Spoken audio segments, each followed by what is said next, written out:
Dana White just dropped a bomb on us on 3 huge UFC main events. We have the main event for UFC 297, 298, and 299, which in looking at it now, that makes me excited because next up is the big weight for UFC 300. But we have 3 great fights I want to talk about. We're going to get into them in just a second. Before we do, though, I do want to say hello, everybody, and welcome back to another video. If you are new here, my name is Kyle. I'm your guy with too many YouTube channels.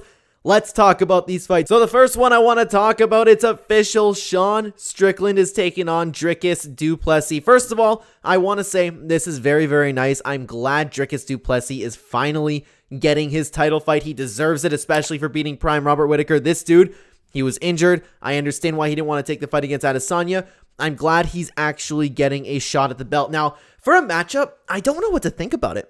I don't know what to think because you have Sean Strickland, who I was completely counting out against Israel Adesanya, just like everybody else, right? That match was tailor-made for Strickland to lose, and he just dominated Adesanya. Now, looking at it in hindsight, we can see, like, okay, Sean Strickland kind of hides his body language. He has the pressure to beat a guy like Israel Adesanya, but can he do the same thing to Dricus du Plessis? Dricus du Plessis is another guy who just appears to not be nearly as fine-tuned as a bunch of these fighters, right? But he keeps getting the job done. This is a fantastic matchup. I cannot wait to watch it. I don't know who's going to win that one. I really, really don't. I have to really, really put some thought into that. So let me know in the comments down below what you think about that matchup. But I want to talk about the other one, okay? Alexander Volkanovski. He is returning against Ilia Topuria. Now, the big question is Alexander Volkanovski ready to get back in there with a guy like Ilia Topuria? I am so worried, dude. I am so worried that Alexander Volkanovski is coming in here too early. I don't know if it is. Of course, we don't know what Alexander Volkanovski will be like. He just got knocked out pretty bad and beat up pretty bad by Islam Makhachev. So this could be the big fall of Volkanovski that I've been waiting for. And I don't mean to say like I've been waiting for this. Like I hate Alexander Volkanovski. Like I'm talking like this dude's been too active. He's out of his prime. He's getting older now. Is this the time where we see Alexander Volkanovski have a big downfall? This is something that I've been expecting for a very long time. Alexander Volkanovski is going to be one of those guys who's fighting until he's 46, just trying to get another win. I wholeheartedly believe that. He's a great fighter and a great champion, and I think he's one of the greatest fighters of all time. It worries me, though, because Ilia Topuria, I know we say this all the time, okay? Every single time Alexander Volkanovski fought someone in the division, it's like, oh, this could be the guy. If someone's going to beat Alexander Volkanovski, it's going to be him.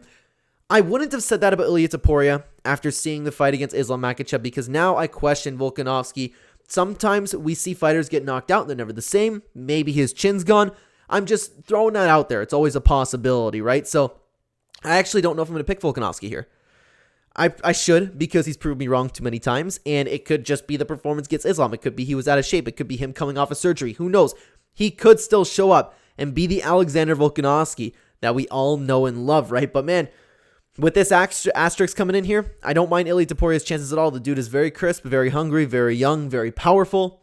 I'm excited for it. It is a great, great main event. But guys, the fight that I'm most excited for out of all of them. UFC 299 is going to be headlined by Sean O'Malley versus Marlon Vera 2. The long-awaited rematch that we've all been waiting for. Now, looking at it from a matchmaking perspective and as a fan of the sport and the rankings, I hate this because I wholeheartedly believe that Corey Sandhagen has done enough where he earned a shot at the belt. I believe this fight should be Sean O'Malley versus Corey Sandhagen, and that would be a banger in itself, right? I would love to see that stylistic matchup, but I can't help but be excited for this. I can't help but be excited for this. I am a big fan of watching Chito Vera fight. I'm a big fan of watching Sean O'Malley fight. These two coming together, there's going to be bad blood. It's going to be fun. And honestly, guys, I think Chito's going to win. I think he's going to do it again. I think this dude is too untouchable for Sean O'Malley. I think out of 5 rounds, he will always have Sean O'Malley in danger, and I just do not see O'Malley catching him. I could see Sean O'Malley dancing around him for 2 rounds. I could see this kind of going like the Dominic Cruz fight, to be honest with you. Marlon Vera versus Dominic Cruz, where Marlon Vera is sitting there a little bit inactive, you know. Sean O'Malley's piecing him up the first 2 rounds, looking fantastic. It's like, oh my God, Sean O'Malley is going to be this dominant champion that we are so used to seeing, right? And then he's going to be like doing his thing, right? But then all of a sudden, round 3, round 4, round 5, maybe Chito Vera hurts him. Maybe Chito Vera gets a little bit more active. Marlon Vera will find his footing, and I believe he will either finish Sean O'Malley or win a decision. I'm very confident in that, and I already know as soon as this comes out, I'm going to be betting on this fight. I believe Chito Vera will win this fight. I'm very confident in saying that. And honestly, I kind of hope he wins because I don't know. Both of them would be fun champions, you know? I don't have a strong relationship, like, as a fan towards either of these guys. I'm not a big fan of them. I'm a big fan of their performances and watching them fight. So I'm just going to sit back, enjoy the fireworks when it comes to that. And I already know that's a huge unpopular opinion that Marlon Vera is going to beat Sean O'Malley. But honestly, I see it coming. It's just one of those fights. I got a big gut feeling about it. I think Marlon Vera is going to do it. I think he's going to become champion. Then could you imagine we get the snooze fest again with Corey Sandhagen and Marlon Vera as a title fight after that? But guys, with that being said, that puts an end to this video today. Thank you so much for watching. What do you think about these 3 fights? Let me know which you are most excited for, and give me an early prediction if you don't mind. Drop in the comments down below. I would love to hear from you in the comments section. Thank you so much for watching, everybody, on the screen right now. If you'd like to continue watching the Clenbat channel, there'll be 2 videos on screen for you to check out. I will see you either there or in the next video, everybody. Take care.